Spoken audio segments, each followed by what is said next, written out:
In the old days, kings wore gold on their heads, and when you saw one, you were expected to remove your hat and bow, or you'd be tortured to death in the town square. Then along came the printing press, and people got better at sharing ideas with each other. And pretty soon everyone started to connect the dots and realise that kings were just regular people with gold on their heads. Once everyone started agreeing that they didn't much like being tortured to death in the town square for not grovelling before some schmuck with a shiny hat, kings went out of style. But they didn't go away. As long as there have been humans trying to dominate and control other humans. As societies became larger and more complex, it went from trying to become the alpha human in the tribe, to the alpha human of an entire country, to the alpha human of an empire. But in each case, the impulse to try and dominate as many other humans as possible was the same. When kings went out of style, that impulse didn't leave with them. It simply found a different way of manifesting. The new alpha dominators of the literate world couldn't wear gold on their heads, and they couldn't torture dissidents to death in the town square. The ones who rose to the top were the ones who figured out that they could still function as kings as long as they weren't such egotistical wankers about it. They could no longer sit on thrones and make everyone grovel before them, but with a little bit of cleverness and a whole lot of money, they could have all the power of a king and more. All they had to do was keep the people from realising that they were being ruled.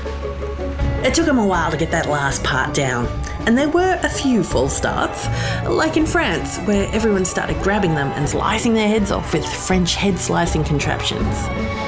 The new breed of kings which emerged from the chaos and upheaval were ones which understood how to control everyone, but from behind the scenes, without drawing too much attention to themselves. They learned to give the people an official government, to create the illusion of freedom and democracy. And they learned to use their money to dominate every important aspect of that government. They learned how to buy up media, so they could control the stories that people tell themselves about what's going on in their society. Beginning with newspapers, then radio stations, then television, and eventually online media as well. They learn to control the very economic infrastructure which determines how money works. Then they pass their secrets on to their heirs, along with their vast fortunes, in exactly the same way kings used to pass down their crowns. Today's kings rule not with brute force and claims of divine right, but with manipulation and with money. They rule from the shadows, never sticking their heads out into the light for fear they'll start getting chopped off again. They weave happy stories into public consciousness of freedom and democracy while wielding far more military and economic might with far more control than the kings of old ever dreamed possible. They have used this power to turn humanity into a funnel, which pours ever-increasing amounts of wealth into their treasuries, and thus ever-increasing amounts of power. The earth itself is being stripped bare to quench their insatiable lust for more and more control over more and more humans. But the weakness of the new kings is the same as the kings of old: information. We can share ideas and information and point out what the kings have been doing to us, what they're doing to our planet, and what they're doing to our minds. We can point to their lies, point to their hiding places in the shadows. Because these new kings cannot torture us to death in the town square. All they have is lies and money, and we can see through lies. And collectively, we can change our minds about how money works. When we do that, we can get rid of the new kings just like we got rid of the old kings.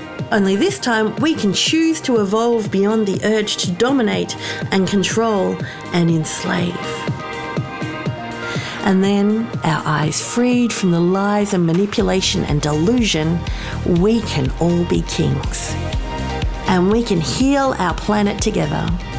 And we can place a crown upon its head. And a new humanity can be born. A humanity that works in collaboration with itself and with its ecosystem. A harmonious humanity.